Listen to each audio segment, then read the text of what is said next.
우리가 있잖아요. 주님을 잘 섬겼는데 어려움이 찾아올 수가 있습니다.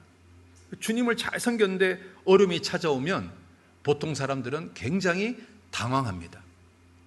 내가 신앙생활을 잘 못해가지고 하나님이 징계하셨다 그러면 이해가 되는데, 내가 나름 주님을 잘 섬겼는데 갑자기 우환이 찾아왔을 때 많은 사람들은 당황합니다. 그리고 하나님을 원망합니다. 그래서 이 많은 사람들이 있잖아요, 정말 어려움이 찾아오면 주님을 찾아가기보다는 좌절하고 낭망하고 원망하고 불평하는 일을 훨씬 더 잘합니다. 여러분, 유대인들이 애굽에서 탈출해서 광야 40년을 걸어가는 동안에 그들이 주로 한 게 뭡니까? 하나님을 원망하고 불평하고 불신하는 말을 계속했습니다. 그래서 그들이요, 전부 다 광야에서 다 죽었습니다. 여러분 있잖아요, 성경은 원망하고 불평하고 불신하는 사람들에게 하나님의 축복이 임하지 않는다는 것을 아주 명확하게 말씀하고 있습니다.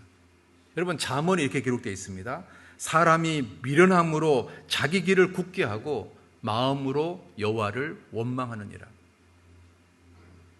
어려움이 생기면 하나님께 가야 되는데 좌절하고 낭망하고 원망하고 불평하고 불신하고, 그러니까 하나님께서요 진노하는 겁니다. 여러분, 야고보서에 형제들아 서로 원망하지 마라. 그리하여야 심판을 면하리라. 하나님께서요 정말 듣기 싫어하는 게 뭔지 아십니까? 원망하는 말, 불평하는 말, 불신하는 말, 판단하는 말. 하나님이요 그런 말을 정말 듣기 싫어합니다. 그래서 있잖아요, 원망하는 사람, 불평하는 사람, 불만하는 사람, 하나님이 언제나 그들을 심판하셨습니다.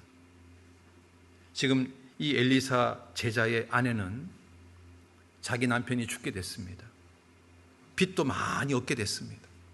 그리고 그 빚 때문에 사랑하는 두 아들이 남의 집에 노예로 팔려가야 되는 정말 절박한 상황이 됐습니다. 그런데 이 여인이 지금 엘리사한테 와서 원망하고 불평하는 말을 하지 않습니다. 우리 남편이 괜히 당신의 제자가 돼서 이렇게 빚만 잔뜩 쌓이고 우리 남편이 죽게 됐으니까 당신 책임지라고, 이 여인은 그런 말을 하지 않았습니다. 단지 엘리사에게 와서 자기 상황을 이야기하면서 어떻게 하면 좋겠습니까? 어떻게 하면 좋겠습니까? 하나님께 도움을 구하는 겁니다. 이 여인이 정말 잘한 게 이겁니다. 좌절하지도 않고 낭망하지도 않고 원망하지도 않고 불평하지도 않고 사람에게 도움을 구하지도 않고 엘리사에게 왔다는 겁니다. 이 여자가 정말 잘한 게 이겁니다. 여러분, 욥이 있잖아요. 욥이 하루아침에 재산이 다 날아갔습니다. 하루아침에 자녀가 다 죽었습니다. 여러분이 그런 상황이 된다면 어떨 것 같습니까? 좌절하고 낭망하고 원망하고 불평하고 하나님을 떠나버리고 그렇게 되지 않겠습니까? 그런데 성경은 이렇게 되어 있습니다. 이 모든 일에 욥이 범죄하지 아니하고 하나님을 향하여 어리석게 원망하지 아니하니라. 욥은 자녀가 다 죽었는데도, 재산이 다 날아갔는데도 하나님을 향하여 원망하지 않았다. 욥이 위대한 점이 그겁니다. 정말 끔찍한 상황인데 원망하지 않았다. 하나님을 향하여 원망하지 않았다. 이 선지자의 생도의 아내 되는 이 사람도 정말 훌륭한 사람입니다. 이 끔찍한 상황에서 원망하지 않았습니다.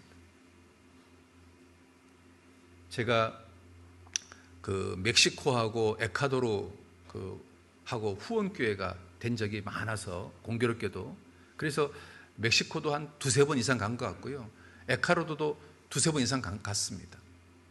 그래서 이제 후원하는 교회에 이렇게 가면 이제 제가 주로 이제 가서 집회를 하고 낮에 남는 시간은 신방을 많이 다녔습니다.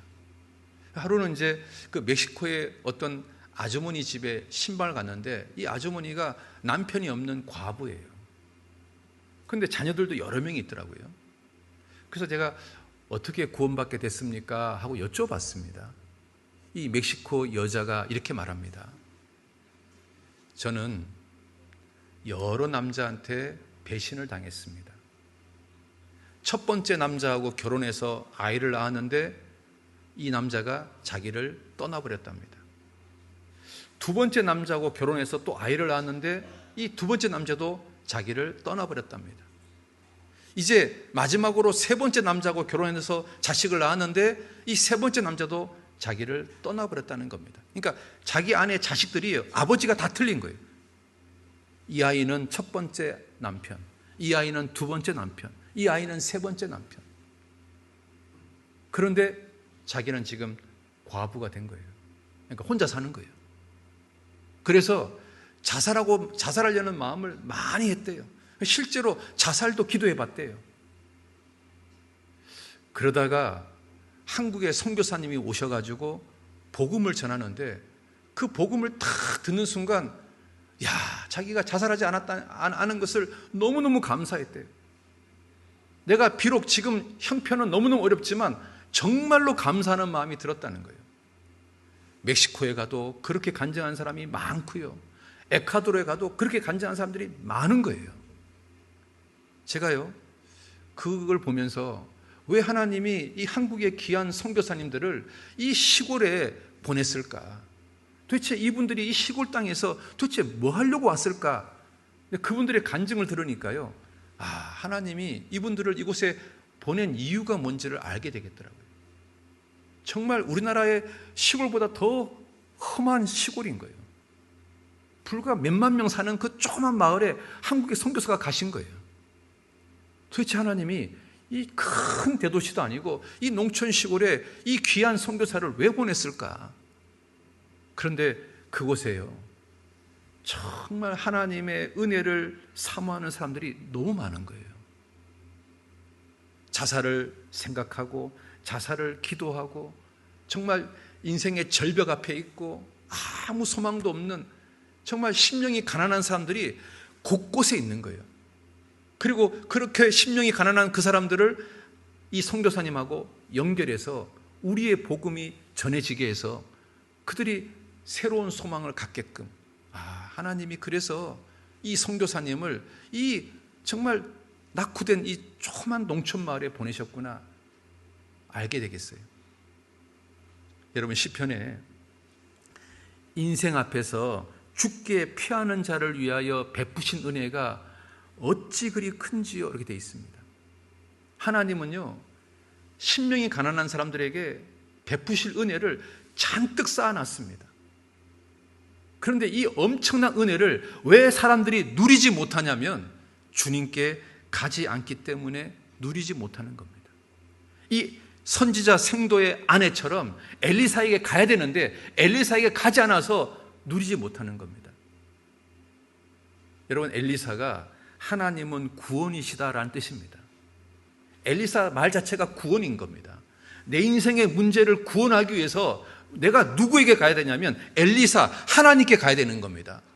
그러면 그 구원이신 하나님께서 내 인생의 문제를 풀어줄 텐데 나를 위해서 쌓아놓으신 은혜가 어찌 그리 큰지요? 라는 말씀처럼 엄청난 은혜를 쌓아놨을 텐데 그런데 우리가 그것을 받지 못하는 거예요. 누리지 못하는 거예요. 왜?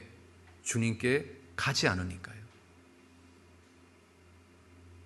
여러분, 인생 앞에서 죽게 피하는 자를 위하여 베푸신 은혜가 어찌 그리 큰지요. 그런데 그 어찌 그리 큰 은혜를 왜 우리는 누리지 못할까요? 주님께 안 가니까 누리지 못하는 거예요. 아프리카의 그 선교사가 에이즈 걸린 20살 청년하고 이렇게 대화를 했답니다.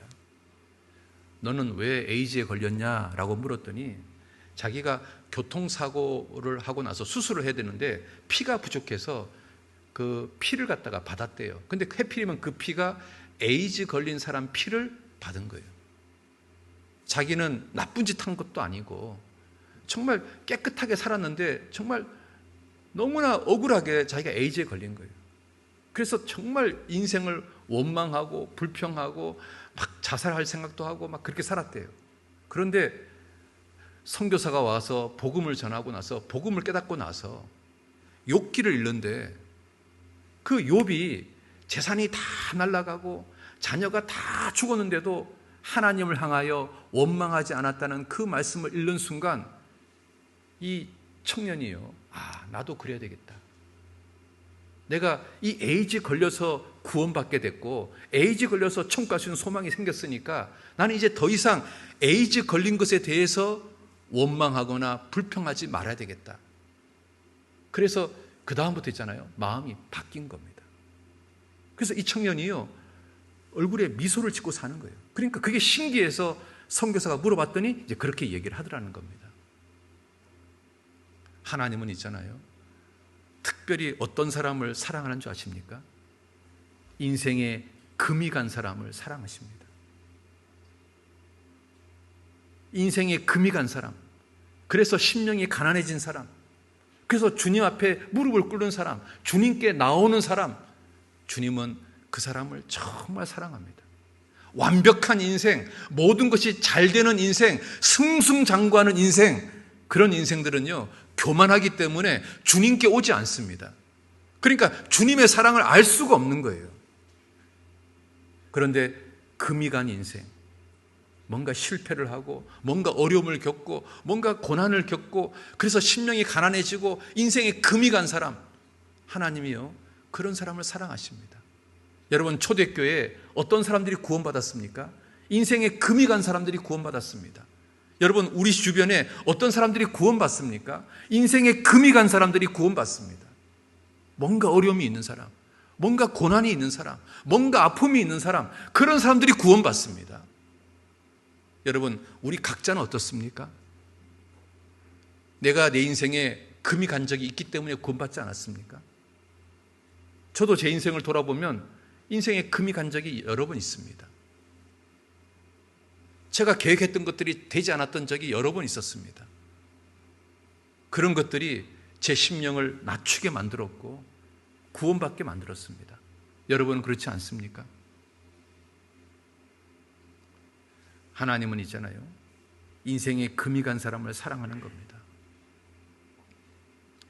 사람들이 있잖아요, 정말 큰 고통을 받으면 자기 머릿속으로는 압니다. 하나님께 가야지. 그런데 이게요, 말은 쉬운데 어렵습니다. 제가 처음 전도인 되었을 때는, 그때는 32살인가 3살인가 그랬습니다. 젊었습니다. 패기가 넘쳤습니다.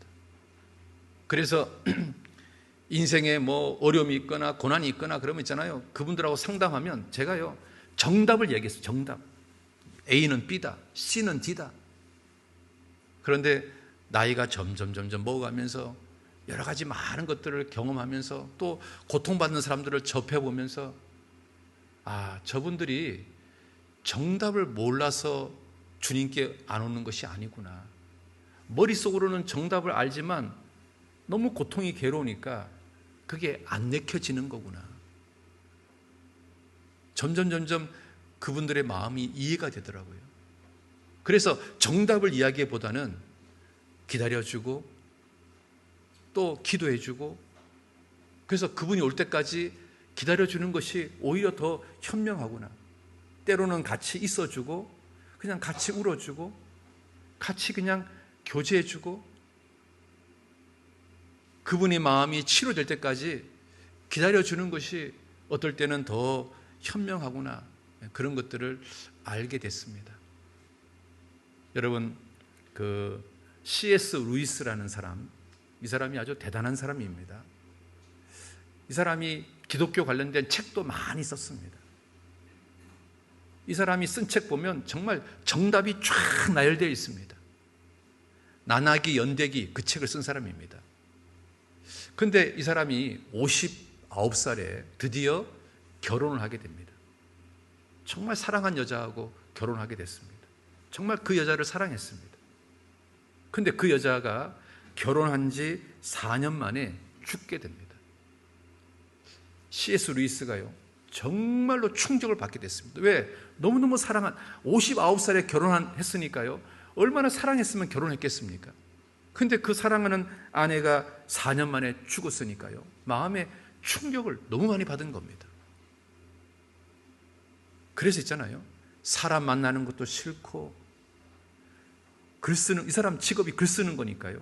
글 쓰는 것도 싫고, 심지어 세수하는 것도 싫고, 수영 깎는 것도 싫고, 양치하는 것도 싫고, 모든 게 싫더래요.